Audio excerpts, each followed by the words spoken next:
Bonjour, parlons un petit peu de l'Algérie, le saviez-vous? Le peuple sous le nom de Berbères sont d'origine Congo. Petit résumé, la lettre du général français Schneider, ministre et secrétaire d'État à la guerre, en date du 14 octobre 1839, au maréchal Vallée, gouverneur général de l'Algérie, porte création de l'appellation officielle Algérie. Algérie.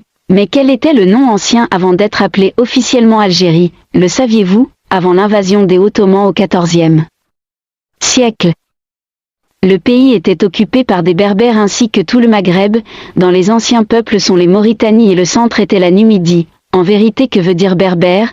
Berbère est un mélange des Phéniciens. Phénicien, une expression grecque, qui veut dire en Congo, Bagamaba, qui veut dire pays de palmiers.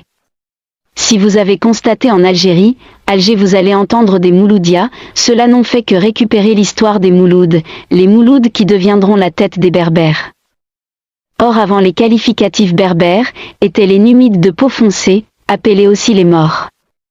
Après la chute de l'Égypte pharaonique, la majorité des Couchites se reconstruiront dans la Nubie, le Delta et le Maghreb pour construire la nation carthaginoise avec des Numides et une partie des Maures. Vers 814 avant notre ère, l'Éthiopie de Napata, Tituban, convaincra ceux du Delta avec pour centre religieux, Tanis, d'aller fonder Carthage, une façon de relever la culture Congo qui tombe sans cesse depuis la Mésopotamie.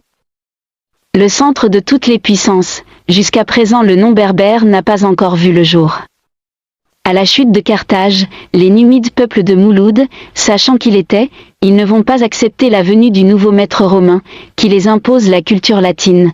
Par cet état d'esprit rebelle, ils seront qualifiés de barbares, les révolutionnaires, parce qu'ils refusaient de parler la langue des autres. En même temps, le continent qui était appelé Terre de Couche deviendra Africa, en souvenir de général de guerre qui fera tomber Carthage. Ce général de guerre surnommé Scipion Africanus, né entre les deux guerres puniques que Carthage livra à Rome, et celui qui deviendra à bout de Carthage à la troisième guerre punique, Scipion Africanus, pour avoir conquis la dernière grande puissance du continent Congo-Carthage, il baptisa le continent Afrique. Voilà, maintenant vous connaissez. L'histoire et l'historicité Congo-barbare à berbère, Congo avec la lettre K est la première culture civilisatrice au monde depuis la Mésopotamie. Faites des recherches, utilisez votre logique afin de sortir de la mythologie, abonne-toi et partage.